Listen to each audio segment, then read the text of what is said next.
എല്ലാവർക്കും നമ്മുടെ പുതിയൊരു വീഡിയോയിലേക്ക് സ്വാഗതം. നമ്മളിപ്പോൾ നോക്കാൻ പോകുന്ന ഒരു കാര്യം ഇനി വരുന്ന ഇംപ്രൂവ്മെൻറ്റ് എക്സാമിന് ഹിസ്റ്ററി എഴുതുന്നവർക്ക് വേണ്ടിയിട്ടുള്ള ഒരു വീഡിയോ ആണ്. അതായത് +2 ഹിസ്റ്ററിയിൽ നിന്നും നമുക്ക് ഇമ്പോർട്ടൻ്റ് ആയിട്ട് ഇംപ്രൂവ്മെൻറ്റ് എക്സാമിന് ചോദിക്കാൻ ചാൻസ് ഉള്ള ചോദ്യങ്ങൾ ഏതൊക്കെയാണെന്നുള്ളതാണ് പറയാനായിട്ട് പോകുന്നത്. 8 മാർക്കിൻ്റെ ചോദ്യങ്ങളാണ്, അപ്പോൾ ആരും മിസ്സാക്കരുത്. ഇത് കണ്ടിട്ട് വേഗം പഠിച്ചോളണം. അതൊക്കെ ഈ ചോദ്യങ്ങൾ ആദ്യം കൃത്യമായിട്ട് പഠിച്ച് സെറ്റാക്കി വെക്കുക, എന്നിട്ട് മാത്രം ബാക്കി ചോദ്യങ്ങളിലോട്ട് പോവുക. അതായിരിക്കും ഏറ്റവും നല്ലത്. ഓക്കെ, അപ്പോൾ നമുക്ക് നേരെ വീഡിയോയിലോട്ട് പോകാം. പിന്നെ ഒരു കാര്യം കൂടി, ഇംഗ്ലീഷിലും മലയാളത്തിലൊക്കെ നമ്മൾ പറയുന്നുണ്ട്. അപ്പോൾ എല്ലാവരും ആദ്യം മുതൽ അവസാനം വരെ കാണാനായിട്ട് ശ്രദ്ധിക്കുക. PYQs ഓറിയൻറ്റഡ് ആയിട്ടാണ് പറയുന്നത് കേട്ടോ. ഓക്കെ, ലാസ്റ്റ് നമ്മൾ PYQസും കാണിച്ചു തരുന്നുണ്ട്. കഴിഞ്ഞ കൊല്ലത്തിലൊക്കെ ഏതാണ് 8 മാർക്കിന് വന്നിട്ടുള്ളതെന്നുള്ള കാര്യം പറഞ്ഞിരുന്നുണ്ട്. അപ്പോൾ നമുക്ക് നേരെ വീഡിയോയിലോട്ട് പോകാം. നമ്മുടെ ആദ്യത്തെ പാഠത്തിൽ നിന്നും പഠിക്കേണ്ടതാണ് ഹാരപ്പൻ സിവിലൈസേഷൻ, ഹാരപ്പൻ സംസ്കാരം എന്ന് പറയുന്ന ആ ഒരു ടോപ്പിക്ക് എല്ലാവരും നിർബന്ധമായിട്ടും പഠിച്ചിട്ട് പോകേണ്ട ടോപ്പിക്കാണ്. നിങ്ങൾ ഹിസ്റ്ററി എടുക്കുമ്പോൾ ആദ്യമേ ഈ ഒരു ക്വസ്റ്റ്യൻ പഠിച്ച് സ്റ്റാർട്ട് ചെയ്യുക. ഓക്കെ, വേറെ ഒന്നും നിങ്ങൾ ആദ്യം നോക്കിയില്ലെങ്കിൽ ഇത് കൃത്യമായിട്ട് പഠിച്ച് തുടങ്ങണം. ഓക്കെ, കാരണം ഇത് അങ്ങനെ ചോദിച്ചിട്ടുള്ള ചോദ്യമാണ്. ഇത് പഠിക്കുന്ന സമയത്ത് സിറ്റാഡൽ എന്താണ്, ലോവർ ടൗൺ എന്താണ്, മോഹൻജദാരോയുടെ സവിശേഷതകൾ, അങ്ങനെ great bath, granary, drainage system, ഇങ്ങനെയൊക്കെ പറഞ്ഞിട്ട് കുറേ കാര്യങ്ങൾ ഇതിനകത്ത് പഠിക്കാനുണ്ട്. അതെല്ലാം കൃത്യമായിട്ട് പഠിച്ച് മുന്നോട്ട് പോകാനായിട്ട് നോക്കുക കേട്ടോ. എല്ലാവരും നിർബന്ധമായിട്ടും പഠിച്ചു വെക്കുക. ഇൻഡസ് വാലി സിവിലൈസേഷൻ എന്നോ ഹാരപ്പൻ സിവിലൈസേഷൻ എന്നോ മോഹൻജദാരോയുടെ സവിശേഷതകൾ ഏതാനോ അങ്ങനെയൊക്കെ പറഞ്ഞിട്ട് പല ടൈപ്പിൽ നമുക്ക് ക്വസ്റ്റ്യൻസ് വരാം. കൃത്യമായിട്ട് പഠിച്ചു വെക്കുക. ഇനി നമ്മുടെ രണ്ടാമത്തെ പാഠത്തിൽ നിന്ന് മൗര്യൻ എംപയർ, മൗര്യ സാമ്രാജ്യം എസ്സേക്ക് കണക്കാക്കി പഠിക്കുക. അങ്ങനെ ഭയങ്കര ഇമ്പോർട്ടൻ്റ് എന്ന് പറയാനില്ല, പക്ഷേ എങ്കിലും ഇത് ടോപ്പിക്കാണ്. അതുകൊണ്ട് തന്നെ നമുക്കിത് ആ ഒരു ലെവലിൽ നമ്മൾ പഠിച്ചു വെക്കുന്നത് നല്ലതായിരിക്കും. ഇതിനകത്ത് നമ്മൾ മൗര്യൻ അഡ്മിനിസ്ട്രേഷൻ എങ്ങനെയാണ്, മിലിറ്ററി എങ്ങനെയാണ്, അശോകനെ പറ്റിയിട്ട്, അശോകൻ്റെ എന്താ പറയുക ഈഡിക്സിനെ പറ്റിയിട്ട്, അതൊക്കെ നമ്മളിവിടെ മെൻഷൻ ചെയ്ത് പഠിക്കാനായിട്ടുണ്ട് കേട്ടോ. അപ്പോൾ ഇത് നിങ്ങൾ പഠിച്ച് വെച്ച് കഴിഞ്ഞാലുള്ളൊരു ഗുണം എന്താണെന്ന് വെച്ചിട്ടുണ്ടെങ്കിൽ എസ്സേക്ക് അഥവാ വന്നില്ല എന്നുണ്ടെങ്കിൽ ഈ ടോപ്പിക്ക് റിലേറ്റ് ചെയ്തിട്ട് ഒരു ഷോർട്ട് എസ്സേ ചോദ്യമെങ്കിലും വരാണ്ടിരിക്കില്ല. അപ്പോൾ അതുകൊണ്ട് തന്നെ നിങ്ങൾക്ക് പഠിച്ചു കഴിഞ്ഞാൽ 1 വേർഡിലും ഷോർട്ട് എസ്സേയിലൊക്കെ അത് ഉപയോഗപ്രദമായിരിക്കും. ഓക്കെ, അപ്പോൾ അതുകൊണ്ട് തന്നെ നിങ്ങൾ പഠിക്കാനായിട്ട് നോക്കുക. രണ്ടാമത്തെ പാഠത്തിലാണെന്നുള്ളത് ഞാൻ ഈ പറയുന്ന ടൈമിൽ ടെക്സ്റ്റ് ബുക്ക് കൂടി എടുത്ത് നോക്കുകയാണെങ്കിൽ നിങ്ങൾക്ക് കുറച്ചുകൂടി മനസ്സിലാവും കേട്ടോ. ഓക്കെ, അടുത്ത് ഇനി 5ാമത്തെ പാഠത്തിൽ നിന്നാണ് ടോപ്പിക്ക് വരുന്നത്. അൽബിറുണി, ഇബൻ ബത്തൂത്ത, പിന്നെ ഫ്രാങ്കോയിസ് ബെർണിയർ, 3 വ്യക്തികളാണ്, 3 ട്രാവലേഴ്സാണ് ഇവരൊക്കെ. അപ്പോൾ അൽബിറുണി എന്ന് പറയുമ്പോൾ അദ്ദേഹം എഴുതിയ ഫേമസ് ആയിട്ടുള്ള ഒരു ബുക്ക് ഉണ്ട്, അദ്ദേഹത്തിൻ്റെ കോൺട്രിബ്യൂഷൻസ് ഉണ്ട്. ഓക്കെ, ആ കാര്യങ്ങളൊക്കെ നിങ്ങൾ പഠിക്കുക. ഓക്കെ, ഇബൻ ബത്തൂത്ത വരുമ്പോഴും അദ്ദേഹത്തിന് ഒരു ബുക്ക് എഴുതിയിട്ടുണ്ട്. പിന്നെ അദ്ദേഹത്തിൻ്റെ വേറെ എന്താ പറയുക, അദ്ദേഹം ഓരോ കാര്യത്തെപ്പറ്റി വർണ്ണിച്ചിട്ടുള്ള കാര്യങ്ങളുണ്ട്, അതൊക്കെ നോക്കണം. ഫ്രാങ്കോയിസ് ബെർണിയറിനും അദ്ദേഹത്തിൻ്റെയും പ്രധാനപ്പെട്ട ഒരു ബുക്ക് ഉണ്ട്. ആൻഡ് ഓൾസോ അദ്ദേഹം ട്രാവൽ ചെയ്തിട്ട് മീൻസ് അദ്ദേഹം പറഞ്ഞിട്ടുള്ള കാര്യങ്ങൾ അതെല്ലാം നമ്മൾ നോക്കണം. ഓക്കെ, ഇത് 3 വ്യക്തികളെ പറ്റിയിട്ടും ഒരു എസ്സേക്ക് കണക്കാക്കി പഠിച്ചു വെക്കുക. ഓക്കെ, ആ ഒരു ചാപ്റ്ററിനകത്ത് ഈ 3 വ്യക്തികളെ പറ്റിയിട്ടാണ് പഠിക്കാനുള്ളത്. അപ്പോൾ ലിറ്ററലി പറയുകയാണെങ്കിൽ ആ ചാപ്റ്റർ ഫുള്ളി കൃത്യമായിട്ട് പഠിച്ചു വെക്കാമെന്നാണ് ഞാൻ പറഞ്ഞതിൻ്റെ അർത്ഥം. ഓക്കെ, എന്ന് പറയുമ്പോൾ നമുക്ക് വേണമെങ്കിൽ 3 വ്യക്തികളെ പറ്റിയിട്ടും 8 മാർക്കിന് കണക്കാക്കി ചോദിക്കാം, അല്ലെങ്കിൽ 2 വ്യക്തികളെ പറ്റി ചോദിക്കാം, അല്ലെങ്കിൽ ഒരാളെ പറ്റി മാത്രം ചോദിക്കാം. അപ്പോൾ അതുകൊണ്ടാണ് പറയുന്നത് 3 വ്യക്തികളെ പറ്റിയിട്ടും കൃത്യമായിട്ട് പഠിച്ചു വെക്കുക എന്നുള്ളത്. ഓക്കെ, പിന്നെ മലയാളത്തിലും മീൻസ് പേരുകളാണല്ലോ, അതുകൊണ്ടാണ് ഞാൻ മലയാളത്തിൽ കൂടി ട്രാൻസ്ലേറ്റ് ചെയ്ത് കൊടുക്കാത്തത് കേട്ടോ. ഓക്കെ, ഇനി നമ്മുടെ 6ാമത്തെ പാഠത്തിൽ നിന്ന് ഭക്തി മൂവ്മെൻറ്റ്, ഭക്തി പ്രസ്ഥാനം എന്നുള്ളത്, ഇതും ആക്ച്വലി നമ്മൾ മൗര്യ സാമ്രാജ്യത്തിൻ്റെ എസ്സേ പറഞ്ഞില്ലേ, ഒരു ടോപ്പിക്കാണ്. പക്ഷേ എന്നാൽ അങ്ങനെ കണ്ടിന്യൂസ് ആയിട്ടൊന്നും ചോദിച്ചിട്ടുമില്ല. അപ്പോൾ പക്ഷെ നമുക്ക് ചോദിച്ചുകൂടാന്നും ഇല്ല കേട്ടോ. അപ്പോൾ അതുകൊണ്ട് തന്നെ കൃത്യമായിട്ട് പഠിക്കുക. ഇത് പഠിക്കുമ്പോൾ ഭക്തി മൂവ്മെൻ്റ് ആ ഒരു ആരംഭം എവിടെയാണെന്നും ആൻഡ് ഓൾസോ ഇതിനകത്ത് ആൾവാർസിനെ പറ്റി, നായനാസിനെ പറ്റിയിട്ട്, പിന്നെന്താണ് വീരശൈവ മൂവ്മെൻറ്റിനെ പറ്റിയിട്ട്, വീരശൈവ പ്രസ്ഥാനം, അങ്ങനെയുള്ള കാര്യങ്ങൾ, പിന്നെന്താണ് വിമൻ ഡിവോട്ടീസ്. അപ്പോൾ അങ്ങനെയുള്ള കുറേ ടോപ്പിക്കുകളാണ് ഇതിനകത്ത് നമ്മൾ പഠിച്ച് എഴുതേണ്ടത് ഭക്തി മൂവ്മെൻറ്റ് എസ്സേക്ക് വരികയാണെങ്കിൽ. പിന്നെ ഞാൻ നേരത്തെ പറഞ്ഞതുപോലെ ഇതൊന്നും 8 മാർക്കിന് വന്നില്ല എന്നുണ്ടെങ്കിൽ ഉറപ്പായിട്ടും ഷോർട്ട് എസ്സേയുടെ സെക്ഷനിലൊക്കെ വരാം, അല്ലെങ്കിൽ 1 വേർഡ് സെക്ഷനിലൊക്കെ ചോദിക്കുന്ന ടോപ്പിക്കുകൾ കൂടിയാണ്. ഇപ്പോൾ ആൾവാർസും നായനാസും ഒക്കെ സ്ഥിരം 2 മാർക്കിനൊക്കെ ചോദിക്കുന്ന ഒരു ടോപ്പിക്കാണ്, അല്ലാണ്ടും ഒക്കെ. ഓക്കെ, പിന്നെ വീരശൈവ പ്രസ്ഥാനമൊക്കെ 4 മാർക്കിനും 5 മാർക്കിനൊക്കെ ചോദിക്കുന്ന ഷോർട്ട് എസ്സേ ടോപ്പിക് കൂടിയാണ്. അപ്പോൾ നിങ്ങളിത് ഡീറ്റെയിൽ ആയിട്ട് പഠിച്ച് വെക്കുമ്പോൾ എസ്സേക്ക് വന്നില്ലെങ്കിൽ അല്ലാണ്ടും ഇത് ഉപയോഗമായിരിക്കും. ഇനി നെക്സ്റ്റ് നമ്മുടെ 7ാമത്തെ പാഠത്തിൽ നോക്കേണ്ടത് റോയൽ സെൻറ്ററും സാക്രഡ് സെൻറ്ററുമാണ്. അപ്പോൾ ആ ഒരു ചാപ്റ്ററിനകത്ത് വിജയനഗര സാമ്രാജ്യത്തെ പറ്റിയിട്ടാണ് പഠിക്കുന്നത്. അപ്പോൾ റോയൽ സെൻറ്റർ രാജകീയ കേന്ദ്രം, സാക്രഡ് സെൻറ്റർ വിശുദ്ധ കേന്ദ്രം. ഓക്കെ, അപ്പോൾ റോയൽ സെൻറ്ററിനകത്ത് പഠിക്കുമ്പോൾ അതിനകത്ത് ഒരുപാട് ബിൽഡിങ്സിനെ പറ്റി പഠിക്കുന്നുണ്ട്. Elephant stables, Mahanavami Dibba. Okay, അപ്പോൾ ഇനിയുമുണ്ട്. ഓക്കെ, അപ്പോൾ അങ്ങനെ ആ ബിൽഡിങ്സിനെ പറ്റിയിട്ടും അതിൻ്റെ സവിശേഷതകളെ പറ്റിയിട്ടും കൃത്യമായിട്ട് മനസ്സിലാക്കി വയ്ക്കുക. സാക്രഡ് സെൻറ്ററിനകത്ത് 2 പ്രധാനപ്പെട്ട ക്ഷേത്രങ്ങളെ പറ്റിയിട്ടാണ് പറയുന്നത്. വിതല ക്ഷേത്രവും വിരൂപാക്ഷ ടെമ്പിളിനെ പറ്റിയിട്ടും. ഓക്കെ, അപ്പോൾ ആ 2 ക്ഷേത്രങ്ങളുടെ പ്രത്യേകതകളും അവിടെ പഠിച്ചു വെക്കണം. ഓക്കെ, അപ്പോൾ ഇത് നമുക്ക് വേണമെങ്കിൽ റോയൽ സെൻറ്ററും സാക്രഡ് സെൻറ്ററും ഒരുമിച്ച് ചേർത്ത് എസ്ഐക്ക് ചോദിക്കാം, അല്ലെങ്കിൽ സെപ്പറേറ്റ് ആയിട്ട് ചോദിക്കാം. ഇനി എസ്ഐക്ക് വന്നില്ലെങ്കിൽ ഉറപ്പായിട്ടും ഷോർട്ട് എസ്ഐക്കും ചോദിക്കും. ഓക്കെ, അതുകൊണ്ട് തന്നെ നിങ്ങൾ കൃത്യമായിട്ട് പഠിക്കുക. ഇത് ഭയങ്കര ഇമ്പോർട്ടൻ്റ് ആണ് കേട്ടോ. പ്രത്യേകിച്ച് ആ റോയൽ സെൻറ്ററിലെ മഹാനവമി ദിബ്ബയൊക്കെ ഭയങ്കര ഇമ്പോർട്ടൻ്റ് ആണ്. എസ്ഐക്കൊന്നും കണ്ടില്ലെങ്കിൽ ഉറപ്പായിട്ടും ഷോർട്ട് എസ്ഐയിൽ വരുന്ന ഒരു ചോദ്യമാണ് മഹാനവമി ദിബ്ബ എന്നൊക്കെ പറയുന്നത്. ഓക്കെ, അപ്പോൾ മഹാനവമി ദിബ്ബ മാത്രമല്ല, ഫുള്ളി കംപ്ലീറ്റ് ആയിട്ട് തന്നെ ഈ 2 ടോപ്പിക്കും പഠിച്ചിട്ട് പോകുന്നത് നല്ലതായി. ഇനി നെക്സ്റ്റ് 8ാമത്തെ ചാപ്റ്റർ എന്ന് പറയുമ്പോൾ അതിനകത്ത് ഐന എക്ബാരി എന്ന് പറഞ്ഞിട്ട് ഇതൊരു ബുക്കാണ്. ആൻഡ് ഇത് ആ ഒരു ചാപ്റ്ററിൻ്റെ ഏറ്റവും അവസാന ഭാഗത്താണ് ഈ ഒരു ടോപ്പിക്ക് കാണുന്നത് കേട്ടോ. അപ്പോൾ ഐന എക്ബാരിയുടെ പ്രത്യേകതകൾ ബേസ് ചെയ്തിട്ട് 8 മാർക്കിന് ചോദിക്കാറുണ്ട്. പിന്നെ എന്താ പറയുക, 8 മാർക്കിന് വന്നില്ലെങ്കിൽ ഉറപ്പായിട്ടും ഷോർട്ട് എസ്സേ ലെവലിൽ നമുക്കിത് എക്സ്പെക്ട് ചെയ്യാം. 5 മാർക്കിൻ്റെ 6 മാർക്കിൻ്റെ ഒക്കെ ഒരു സെക്ഷനില്ലേ, അതിലും നമുക്ക് എക്സ്പെക്ട് ചെയ്യാൻ പറ്റുന്ന ഒരു ചോദ്യമാണ് 8 മാർക്കിന് വന്നില്ല എന്നുണ്ടെങ്കിൽ കേട്ടോ. ഓക്കെ, അപ്പോൾ ഇത് പറ്റുന്നവരൊക്കെ ഒന്ന് പഠിച്ചിട്ട് പോവുക. മനസ്സിലാക്കിയെടുക്കാൻ കുറച്ച് പ്രയാസമായിട്ട് തോന്നും, പക്ഷേ എങ്കിലും വായിച്ച് കഴിഞ്ഞാൽ അത് ഓർമ്മയിരിക്കും. ഓക്കെ, സോ പറ്റുന്നവരൊന്ന് വായിച്ച് മനസ്സിലാക്കാനായിട്ട് നോക്കുക. ഇനി നമ്മുടെ 9ാമത്തെ ചാപ്റ്റർ എന്ന് പറയുമ്പോൾ അഡീഷണൽ ടെക്സ്റ്റിലെ 1ാമത്തെ പാഠമാണ് കേട്ടോ. ക്രോണിക്കിൾസിനെ പറ്റിയിട്ട് പഠിക്കുന്ന ആ ഒരു പാഠം. ഓക്കെ, അതിനകത്ത് ഏറ്റവും അവസാനത്തെ ടോപ്പിക്കാണ് നമുക്ക് എസ്ഐക്ക് ചോദിക്കുന്നത്. Contribution to the cultural plurality of India. ഇന്ത്യയുടെ സാംസ്കാരിക ബഹുസ്വരതയ്ക്കുള്ള സംഭാവനകൾ എന്തൊക്കെയാണ്? ഇത് ആരുടെ സംഭാവനകളെ പറ്റിയിട്ടാണ് പറയുന്നത്? മുഗളന്മാരുടെ സംഭാവനകളെ പറ്റിയിട്ടാണ് അവിടെ ചോദിക്കുന്നത് കേട്ടോ. അപ്പോൾ ഇത് ഭയങ്കര ഇമ്പോർട്ടൻ്റ് ആയിട്ടുള്ളൊരു ചോദ്യമാണ്. 8 മാർക്കിന് ചോദിക്കാറുണ്ട്, അല്ലെങ്കിൽ ഷോർട്ട് എസ്സേക്ക് ഉറപ്പായിട്ട് നമുക്ക് എക്സ്പെക്ട് ചെയ്യാൻ പറ്റുന്ന ഒരു ചോദ്യമാണ്. കൃത്യമായിട്ട് നോക്കുക. ഇത് എല്ലാവരും പഠിക്കേണ്ട ഒരു ചോദ്യമാണ് കേട്ടോ. ഇനി നോക്കൂ, 10ാമത്തെ പാഠത്തിനകത്ത് ദ ഹോയ് ആൻഡ് പ്ലോ എന്ന് പറഞ്ഞിട്ടൊരു ടോപ്പിക്കാണ്. അതിനകത്ത് പഹേരിയസിനെ പറ്റിയിട്ടും സാന്താൾസിനെ പറ്റിയിട്ടുമാണ് പഠിക്കുന്നത്. അപ്പോൾ ഇത് എന്താ പറയുക, പഹേര്യന്മാരും സന്താളന്മാരും. ഓക്കെ, മലയാളത്തിൽ അങ്ങനെ തന്നെ പറയാം, അതുകൊണ്ടാണ് അത് ട്രാൻസ്ലേറ്റ് ചെയ്ത് കൊടുക്കാഞ്ഞത്. ഇത് നമുക്കൊരു എസ്സേ ടോപ്പിക്കാണ്, അല്ലെങ്കിൽ ഷോർട്ട് എസ്സേക്ക് വരാം. ഓക്കെ, ഇത് അങ്ങനെ എന്താ പറയുക, നമുക്ക് ഇതൊക്കെ എന്ന് പറയുമ്പോൾ എസ്സേ ടോപ്പിക്കുകളാണ്, എന്നാൽ അധികമായിട്ടൊന്നും ചോദിച്ച് കണ്ടിട്ടുമില്ല, അങ്ങനത്തെ സംഭവങ്ങളാണ് കേട്ടോ. പക്ഷേ ഷോർട്ട് എസ്സേക്കായാലും നമുക്ക് എക്സ്പെക്ട് ചെയ്യാം. അപ്പോൾ നമ്മളൊരു എസ്സേ ലെവലിൽ പഠിച്ച് വെക്കുന്നതായിരിക്കും ഏറ്റവും നല്ലത്. ഓക്കെ, ഡെക്കാൻ റൈറ്റ് അടുത്ത ഒരു ടോപ്പിക്കാണ്. ഡെക്കാൻ കലാപം. ഓക്കെ, അപ്പോൾ അത് ഒരു വലിയൊരു ടോപ്പിക്കാണ്. അതും നിങ്ങൾ പഠിച്ച് വെക്കുക കേട്ടോ. അതും അങ്ങനെ കണ്ടിന്യൂസ് ആയിട്ടൊന്നും കണ്ടിട്ടുള്ള കാര്യമല്ല, പക്ഷേ എങ്കിലും അത് എസ്സേക്കൊക്കെ വരുന്ന ഒരു ടോപ്പിക്ക് തന്നെയാണ്.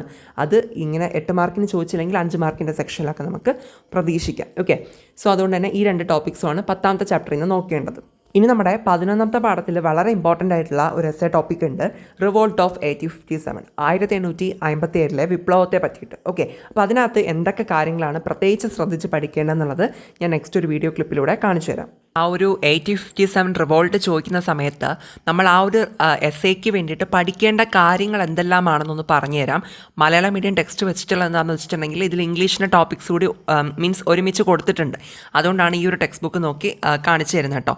അപ്പോൾ ആദ്യമേ തന്നെ ആ ഒരു റിവോൾട്ടിൻ്റെ പാറ്റേൺ, കലാപത്തിൻ്റെ രീതി എന്നെ പറ്റിയിട്ട് പറയുന്നുണ്ട്. ആരംഭിച്ചത് എങ്ങനെയാണ്, ആ ഒരു കലാപത്തിലോട്ട് നയിച്ച കാരണങ്ങൾ എന്തൊക്കെയാണ്, അങ്ങനെ ഒരു ഇൻട്രൊഡക്ടറി ഭാഗം കൊടുത്തിട്ടുണ്ട്. അത് നമുക്കൊന്ന് വായിച്ച് വെച്ചിരിക്കുന്നത് നല്ലതാണ് കേട്ടോ. നമുക്ക് ഈ ഒരു എസ്സേക്ക് ഒരു ഇൻട്രൊഡക്ഷൻ ആയിട്ടൊക്കെ കൊടുക്കാം.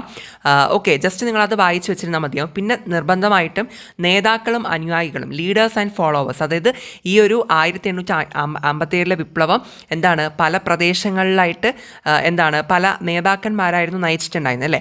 അപ്പോൾ അവരുടെ പേരും ഏതൊക്കെ പ്രദേശങ്ങളിലാണ് ഓരോ ആൾക്കാർ നയിച്ചത് എന്നുള്ള കാര്യമൊക്കെയാണ് ഈ ഒരു ടോപ്പിക്കിനകത്ത് വരുന്നത്. അത് നിങ്ങൾ നോക്കി വെച്ചേക്കണം. ഓക്കെ, പിന്നെ പറയേണ്ടത് വളരെ പ്രധാനമായിട്ട് ഈ ഒരു ടോപ്പിക്ക് ഈ ഒരു എസ്സേക്കകത്ത് ഇൻക്ലൂഡ് ആക്കേണ്ടതാണ് റൂമേഴ്സ് ആൻഡ് പ്രോഫസീസ്, കിംവദന്തികളും പ്രവചനങ്ങളും എന്ന് പറയുന്നത്. അതായത് ഈ ഒരു 1857 വിപ്ലവം തുടങ്ങാനായിട്ടുള്ള കുറേ ഇങ്ങനെ റൂമേഴ്സ് അതായത് കുറേ കിംവദന്തികൾ ഉണ്ടായിരുന്നു. ഓക്കെ, ഇതിലോട്ട് നയിച്ച കുറേ കിംവദന്തികൾ അത് ഏതൊക്കെയാണെന്നുള്ളതാണ്.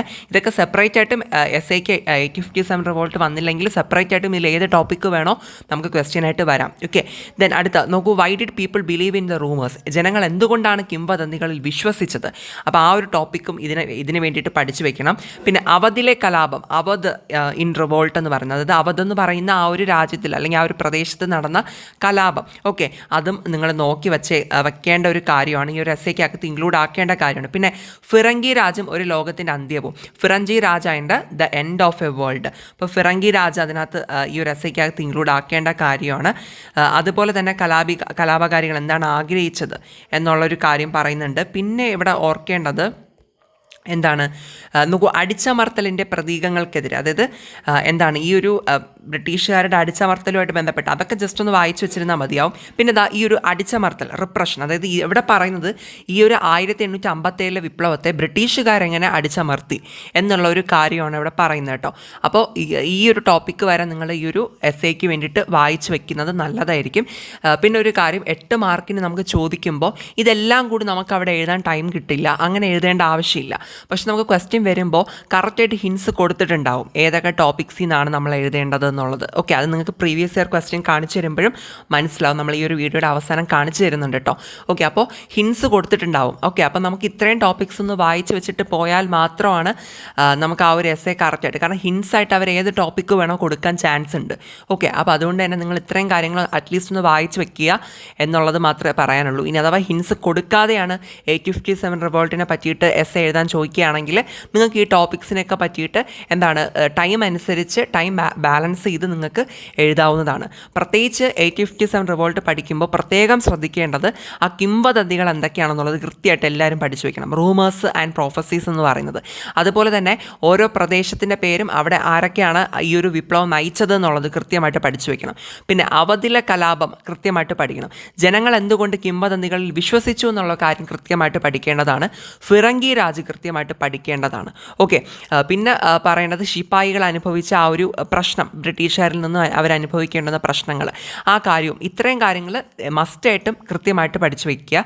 ബാക്കിയുള്ള കാര്യങ്ങളൊക്കെ ഒന്ന് വായിച്ചുകൂടി വയ്ക്കുക. ഓക്കെ, എങ്ങനെ ചോദിച്ചാൽ അപ്പോൾ നമുക്ക് ആൻസർ ചെയ്യാൻ പറ്റും, അതുകൊണ്ടാണ്. ഓക്കെ, ഒരു കാര്യം കൂടി പറയാനുള്ളത് എന്താണെന്ന് വെച്ചിട്ടുണ്ടെങ്കിൽ ഈ ഒരു ചാപ്റ്ററിൻ്റെ അവസാനം തന്നെ ഈ 1857 വിപ്ലവമായിട്ട് ബന്ധപ്പെട്ട് ഒരുപാട് ചിത്രങ്ങളൊക്കെ അക്കാലത്ത് വരയ്ക്കപ്പെട്ടിട്ടുണ്ടായിരുന്നു. ഓക്കെ, സോ ആ ചിത്രങ്ങളുടെ പേരും അത് ആരൊക്കെ വരച്ചു എന്നുള്ളത് 2 മാർക്കിനൊക്കെ സ്ഥിരം ചോദിക്കുന്ന ചോദ്യമാണ്. പക്ഷേ ചില സന്ദർഭങ്ങളിലൊക്കെ ഈ ഒരു റിവോൾട്ടിൻ്റെ എസ്സേ ചോദിക്കുമ്പോൾ അതിനോടൊപ്പം ചോദിച്ച് കണ്ടിട്ടുള്ളതാണ്. അപ്പോൾ അതുകൊണ്ട് തന്നെ നിങ്ങൾ ഈ ചിത്രങ്ങളും കാര്യങ്ങളൊന്നും മിസ്സാക്കരുത്. ഓക്കെ, അത് അല്ലാണ്ട് തന്നെ നമുക്ക് വൺ വേർഡിന് വേണ്ടി പഠിക്കേണ്ടി വരും.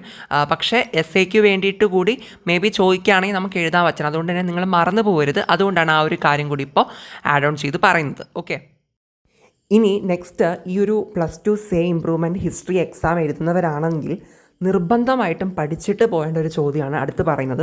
12ാമത്തെ പാഠത്തിലെ നോൺ കോപ്പറേഷൻ മൂവ്മെൻറ്റ്, നിസ്സഹകരണ പ്രസ്ഥാനം. ഓക്കെ, ഗാന്ധിജിയായിട്ട് റിലേറ്റഡ് ആയിട്ട് വരുന്ന ഒരു ചാപ്റ്ററാണ്.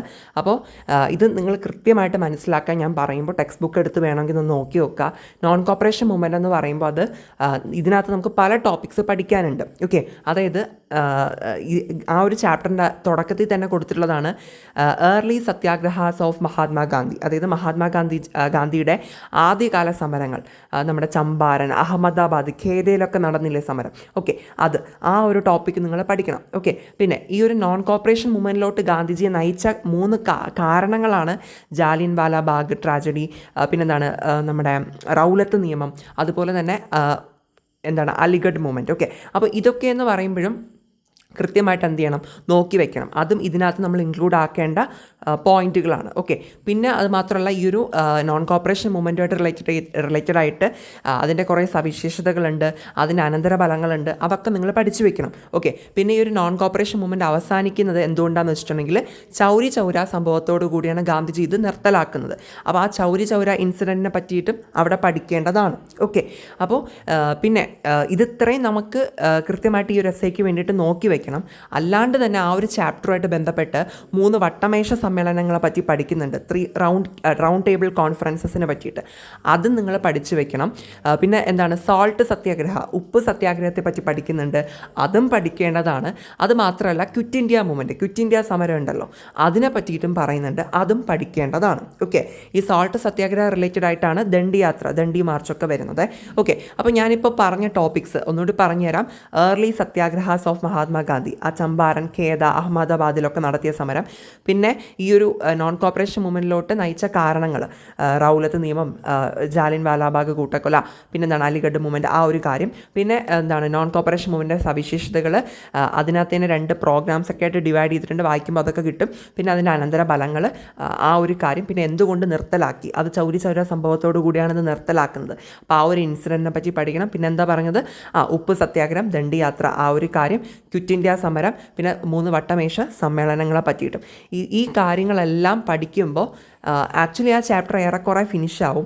ഇത്രയും നമ്മൾ പഠിച്ച് വെക്കണം. ഓക്കെ, കാരണം നമുക്കിത് ചോദിക്കുമ്പോൾ എങ്ങനെയാണ് ചോദിക്കാമെന്ന് വെച്ചിട്ടുണ്ടെങ്കിൽ എന്താണ് കുറേ ഹിൻസ് കൊടുത്തിട്ടുണ്ടാവും. ഓക്കെ, അപ്പോൾ ആ ഹിൻസായിട്ട് ഇതിലേത് വേണോ വരാൻ ചാൻസ് ഉണ്ട്. ഞാൻ ഈ പറഞ്ഞ ടോപ്പിക്സിൽ നിന്ന് ഏത് വേണോ ഹിൻസായിട്ട് ചോദിക്കാൻ ചാൻസ് ഉണ്ട്.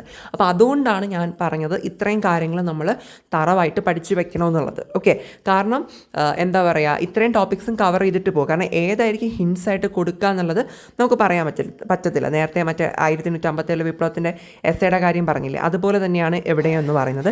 PYQs കൂടി കാണിച്ചു തരാം, അപ്പോൾ കുറച്ചുകൂടി അത് മനസ്സിലാവും കേട്ടോ. ഓക്കെ, അപ്പോൾ നിങ്ങൾ എന്ത് തന്നെയായാലും ഈ ഒരു എക്സാമിന് വേണ്ടിയിട്ട് പ്രിപ്പയർ ചെയ്യുന്നവരാണെങ്കിൽ ഈ ഒരു ഗാന്ധിജി റിലേറ്റഡ് ആയിട്ടുള്ള ഇത്രയും കാര്യങ്ങളും നിങ്ങൾ കൃത്യമായിട്ട് പഠിച്ചിട്ട് പോകണം. ഓക്കെ, നമുക്ക് വേഗത്തിൽ ഇനി PYQs എങ്ങനെയൊക്കെയാണ് ചോദിച്ചിട്ടുള്ളത് നോക്കാം. കഴിഞ്ഞ വർഷം, അതായത് 2025 സേ എക്സാമിന് 8 മാർക്കിന് വന്നിട്ടുള്ള ക്വസ്റ്റ്യൻസ് ആണ് എവിടെ കാണുന്നത് കേട്ടോ. ഓക്കെ, ഏതൊക്കെ വന്നിട്ടുണ്ട്, ഒരു minute. Explain the futures of the town planning in Mohenjo-daro എന്ന് പറയുമ്പോൾ നമ്മുടെ ഹാരപ്പൻ സിവിലൈസേഷൻ ഇല്ലേ, അതിനെ പറ്റിയിട്ടാണ് എഴുതാനായിട്ട് ചോദിക്കുന്നത്. പ്രത്യേകിച്ച് മോഹൻജദാരോനെ പറ്റിയിട്ട് എഴുതാനാണ് ഇവിടെ സ്പെസിഫൈ ചെയ്ത് ചോദിച്ചിട്ടുള്ളത്. 8 മാർക്കിന് ചോദിച്ചിട്ടുള്ള ക്വസ്റ്റ്യൻ ആണ്. ദെൻ നെക്സ്റ്റ് ചോദിച്ചിട്ടുള്ളത് 1857 വിപ്ലവത്തെ പറ്റിയിട്ട് എഴുതാനാണ്. അതിനകത്തുണ്ടോ ഏരിയാസ് ടു ബി കൺസിഡേർഡ് എന്ന് കൊടുത്തിട്ടുണ്ട്. Rumours and prophecies, leaders and centres. കണ്ടോ, കൃത്യമായിട്ട് അതാണ് ആ ഒരു കാര്യം പറഞ്ഞത്. നമുക്ക് എല്ലാ ടോപ്പിക്സും നമ്മൾ വായിച്ചു വെക്കണം. അവരേതായിരിക്കും ഹിൻ്റായിട്ട് കൊടുക്കുക എന്നുള്ളത് പറയാൻ പറ്റത്തില്ല. ഓക്കെ, സോ ഇപ്പോൾ എവിടെ നമുക്ക് ഈ 2 ടോപ്പിക്സ് മാത്രം ഇവിടെ ആൻസർ ചെയ്താൽ മതിയാവും. പിന്നെ ഞാൻ പറഞ്ഞോട്ടെ, ഇപ്പോൾ ടൈമൊക്കെ കിട്ടുകയാണെന്നുണ്ടെങ്കിൽ നിങ്ങൾക്ക് 857 റിവോൾട്ട് ബേസ് ചെയ്തിട്ട് വേണമെന്നുണ്ടെങ്കിൽ ബാക്കി കാര്യങ്ങളൊക്കെ കൂടി വേണമെങ്കിൽ എഴുതി വെക്കാം. ഓക്കെ, മീൻസ് കുറച്ചൊരു ഇൻട്രൊഡക്ഷനും കൺക്ലൂഷനൊക്കെ ആയിട്ട് വേറെ കുറച്ച് കാര്യങ്ങൾ ഡീപ്പായിട്ടല്ല, നമുക്ക് വേണമെങ്കിൽ ഫിറങ്കി രാജിനെ പറ്റിയിട്ടോ അല്ലെങ്കിൽ അവധിലെ കലാപത്തെ പറ്റിയിട്ടൊക്കെ ജസ്റ്റ് ഒന്ന് മെൻഷൻ ചെയ്ത് എഴുതാം. കൂടുതലായിട്ട് അവിടെ എഴുതേണ്ട കാര്യമില്ല. കാരണം മെയിനായിട്ട് ഇവിടെ ചോദിച്ചിട്ടുള്ളത് റൂമേഴ്സും ലീഡേഴ്സ് ആൻഡ് സെൻറ്റേഴ്സും. അത്രയാണല്ലോ ഈ ക്വസ്റ്റ്യനിൽ മെയിനായിട്ട് അഡ്രസ്സ് ചെയ്യാൻ പറഞ്ഞിട്ടുള്ളത്. ഓക്കെ, ദെൻ അടുത്ത് നോക്കൂ, മഹാത്മാഗാന്ധി റിലേറ്റഡ് ആയിട്ട് ലാഹോർ കോൺഗ്രസിനെ പറ്റിയിട്ട്, സോൾട്ട് സത്യാഗ്രഹനെ പറ്റിയിട്ട്, റൗണ്ട് ടേബിൾ കോൺഫറൻസസിനെ പറ്റിയിട്ടും ചോദിച്ചിട്ടുണ്ട് കേട്ടോ. അതായത് ഞാൻ ഈ മലയാളം പ്രത്യേകം ജസ്റ്റ് ഒന്ന് കാണിച്ചു തരാം. ലാഹോർ സമ്മേളനം, ഉപ്പ് സത്യാഗ്രഹം, വട്ടമേശ സമ്മേളനങ്ങൾ, ഇത് 3ഉമാണ് നോൺ കോപ്പറേഷൻ മൂവ്മെൻറ്റ് അതല്ലെങ്കിൽ ഗാന്ധിജി റിലേറ്റ് ചെയ്തിട്ട് എസ്സേക്ക് കഴിഞ്ഞ കൊല്ലം ചോദിച്ചിട്ടുള്ളത്. ഓക്കെ, അപ്പോൾ നിങ്ങൾക്ക് ഇതിലൂടെ മനസ്സിലായിട്ടുണ്ടാവും ഈ ഒരു ഗാന്ധിജിയുടെ ആ ഒരു ചാപ്റ്റർ എന്ന് പറയുമ്പോൾ അതിനകത്തുള്ള കാര്യങ്ങളെല്ലാം നമ്മൾ കംപ്ലീറ്റ്ലി പഠിക്കണം. കാരണം എങ്കിൽ മാത്രമാണ് അവിടെ എസ്സേ വരുമ്പോൾ ഉറപ്പായിട്ട് ഒരു എസ്സേ ചോദിക്കും. അപ്പോൾ ആ ഒരു എസ്സേ വരുമ്പോൾ നമുക്ക് കറക്റ്റായിട്ട് അവിടെ ആൻസർ കിട്ടുള്ളൂ. ഇനിതേ നോക്കിക്കേ, 2024 സേ എക്സാമിന് ഹിസ്റ്ററിയിൽ നിന്ന് ചോദിച്ചിട്ടുള്ള 8 മാർക്കിൻ്റെ ചോദ്യങ്ങളാണ്. ഏതൊക്കെയാണ്? വീണ്ടും Mohenjodaro, that is Harappan civilisation തന്നെ ചോദിച്ചിട്ടുണ്ട്. Citadel, lower town, domestic architecture, drainage, great ബാത്തൊക്കെ ചോദിച്ചിട്ടുണ്ട്. പിന്നെ ഇബനു ബത്തൂത്തനെ പറ്റിയിട്ട് ചോദിച്ചിട്ടുണ്ട്. അദ്ദേഹത്തിൻ്റെ ആദ്യകാല ജീവിതം, റിഹ്ല എന്ന് പറയുന്ന അദ്ദേഹം എഴുതിയ ബുക്കിനെ പറ്റിയിട്ട്, അദ്ദേഹം ഇന്ത്യൻ നഗരങ്ങളെക്കുറിച്ചിട്ട് എന്താണ് പറഞ്ഞത് എന്നുള്ള കാര്യവും പറയുന്നുണ്ട്. പിന്നെ മഹാത്മാഗാന്ധിനെ റിലേറ്റ് ചെയ്തിട്ട് തന്നെ വീണ്ടും മെസ്സേജ് ചോദിച്ചിട്ടുണ്ട്. നോൺ കോപ്പറേഷനെ പറ്റി എഴുതണം. സാൾട്ട് സത്യാഗ്രഹം, അതായത് ഉപ്പ് സത്യാഗ്രഹം, quit India. Okay, quit India സമരത്തെ പറ്റിയിട്ടും എഴുതാൻ മലയാളം മീഡിയം ഇവിടെ കൊടുക്കുന്നുണ്ട്. ജസ്റ്റ് നിങ്ങൾക്ക് വേണമെങ്കിൽ സ്റ്റോപ്പ് ചെയ്തൊന്ന് വായിച്ചു നോക്കും കേട്ടോ. ഞാൻ വായിച്ച് ഇനിയിപ്പോൾ ടൈം കളയുന്നില്ല, കാരണം വീഡിയോയുടെ ലെന്ത് കൂടിയിട്ടുണ്ടല്ലോ. ഓക്കെ, അപ്പോൾ ഇത്രയേ ഉള്ളൂ നമ്മുടെ ഇന്നത്തെ ഈ ഒരു വീഡിയോ എന്ന് പറയുന്നത്. അപ്പോൾ നിങ്ങൾക്ക് ഈ ഒരു വീഡിയോ യൂസ്ഫുൾ ആയിട്ടുണ്ടെന്നുണ്ടെങ്കിൽ ഫ്രണ്ട്സിനൊക്കെ ഷെയർ ചെയ്ത് കൊടുക്കുക. അതിനേക്കാളും ഇമ്പോർട്ടൻ്റ് ആയിട്ട് ഈ പറഞ്ഞതിൽ എന്തെങ്കിലും ഡൗട്ട്സും കാര്യങ്ങളും വന്നിട്ടുണ്ടെന്നുണ്ടെങ്കിൽ എന്ത് ചെയ്യണം, കമൻറ്റ് സെക്ഷനിൽ കമൻ്റായിട്ട് ചോദിക്കുക കേട്ടോ. ദെൻ ഞാൻ അത് റിപ്ലൈ തരുന്നതായിരിക്കും. പിന്നെ സോഷ്യോളജി ചെയ്യണമെന്ന് പറഞ്ഞിട്ടുണ്ട്, അത് ചെയ്യുന്നുണ്ടായിരിക്കും കേട്ടോ. എനിക്കിപ്പോൾ SM എക്സാമിൻ്റെ ഒക്കെ കുറച്ച് തിരക്കുകൾ കാരണമാണ് ഈ വീഡിയോ ഇങ്ങനെ ലാഗായി പോകുന്നത്. പക്ഷേ പ്രശ്നമില്ല, ഉറപ്പായിട്ട് അത് ചെയ്യുന്നുണ്ടായിരിക്കും. പിന്നെ പറയാനുള്ളൊരു കാര്യം, എന്താണ് നിങ്ങൾ ഞാൻ പൊളിറ്റിക്കൽ സയൻസിനൊക്കെ ഇതുപോലെ എസ്സേയുടെ വീഡിയോ ചെയ്തിട്ടുണ്ടായിരുന്നു. പിന്നെ ഹിസ്റ്ററി റിലേറ്റഡ് ആയിക്കോട്ടെ വേറെ വിഷയങ്ങൾ റിലേറ്റഡ് ആയിക്കോട്ടെ എന്താണ് വേറെ ടൈപ്പ് ഓഫ് എന്തെങ്കിലും വീഡിയോസ് ആവശ്യമായിട്ട് നിങ്ങൾ കമൻറ്റ് സെക്ഷനിൽ ഇടുക. ഞാനത് കണ്ട് നോട്ട് ചെയ്ത് വയ്ക്കുന്നുണ്ട്. ടൈം അനുസരിച്ച് ഞാൻ നിങ്ങളുടെ എക്സാമിന് മുന്നേ ചെയ്തു തരാൻ വേണ്ടിയിട്ട് മാക്സിമം ട്രൈ ചെയ്യുന്നുണ്ടായിരിക്കും കേട്ടോ.